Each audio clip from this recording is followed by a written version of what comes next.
मित्रों, जय शनिदेव महाराज। मित्रों, कहा जाता है कि हर किसी को मुकम्मल जहां नहीं मिलता, कहीं जमी कहीं आसमान नहीं मिलता, लेकिन कुंभ की राशि के बारे में आप ऐसा नहीं कह सकते।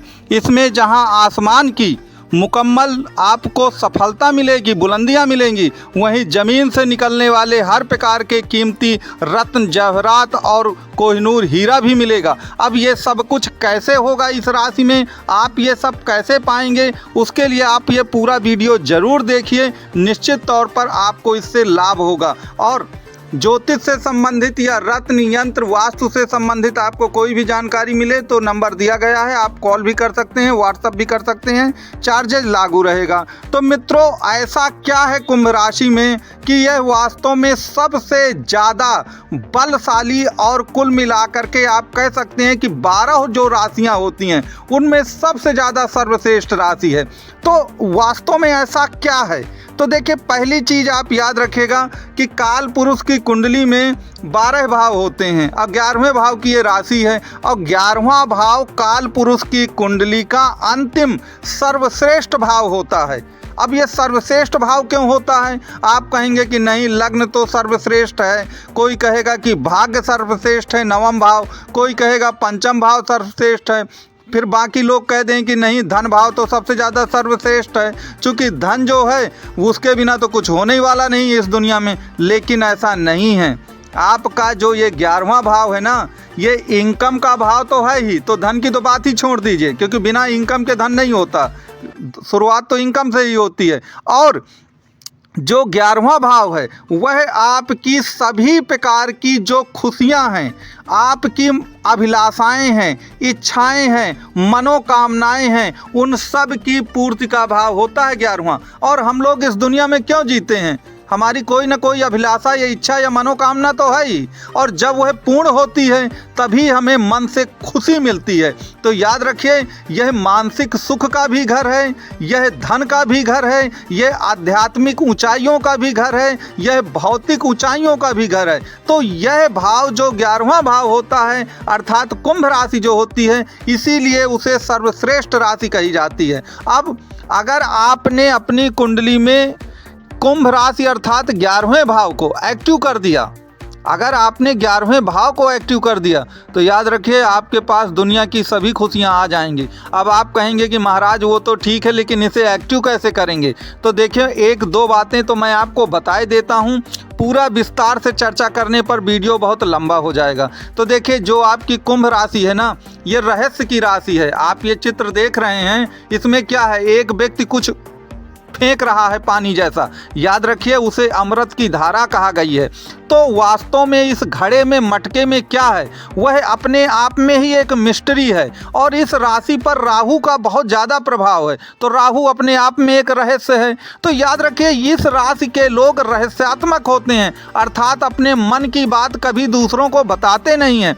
तो आप यदि अपना कार्य करते रहेंगे और ये नहीं कि हर जगह जाकर अपनी बात को और ज़रूरत से ज़्यादा बोलें, तो याद रखिए आप कुंभ राशि को एक्टिव कर रहे हैं। इसके सिवा एक चीज़ और आप याद रखिएगा कि जो आपकी कुंभ राशि है, इसका स्वभाव स्थायी है।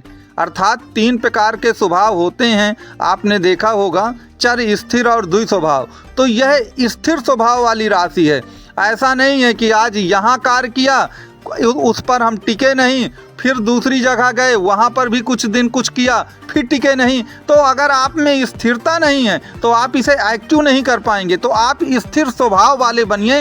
ये 2 चीज़ें मैंने आपको स्पष्ट कर दी हैं।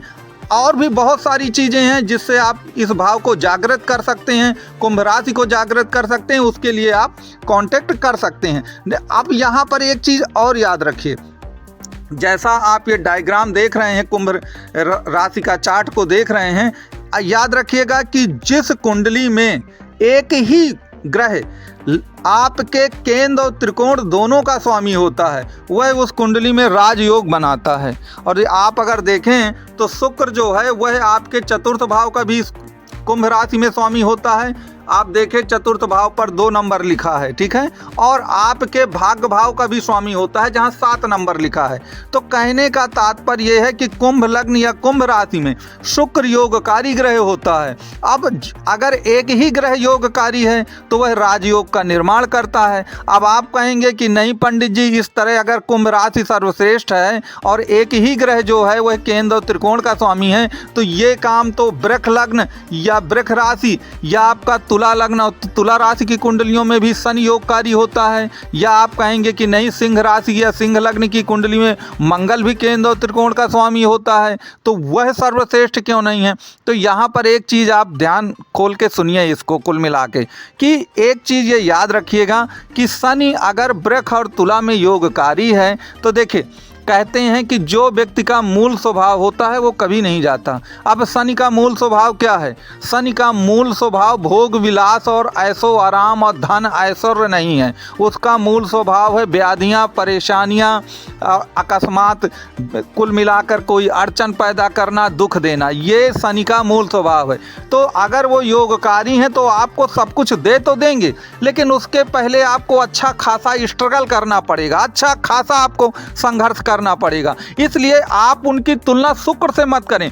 दूसरा एक चीज और याद रखें कि शनि बहुत विलंबकारी ग्रह हैं। जो भी देंगे वो पहले आपको निचोड़ देंगे, पहले आपसे संघर्ष कराएंगे, उसके बाद ही वह आपको देंगे। लेकिन शुक्र जो हैं तीव्रगामी ग्रह हैं और बहुत जल्दी आपको प्रतिफल भी देंगे और आपको संघर्ष भी नहीं करना पड़ेगा, आप बहुत स्मूथली सब कुछ पा जाएंगे। इसलिए आप इसकी तुलना कुल मिला के उन लग्न या राशियों से मत करें जिनका स्वामी एक प्रकार से आपका शनिदेव महाराज होता है। अब कुछ लोग कहेंगे कि सिंह में भी तो ऐसा होता है, तो देखिए मंगल की भी तुलना शुक्र से मत करिए।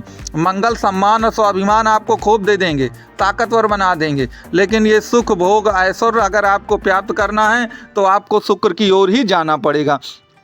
अब यहाँ पर एक चीज़ और याद रखिएगा, जो कुंडली में काल पुरुष की कुंडली में 11वें भाव की राशि है आपकी कुंभ राशि, आप अगर देखें तो हर भाव के लिए ये निश्चित है कि कौन सा ग्रह कहाँ शुभ फलदायी होगा।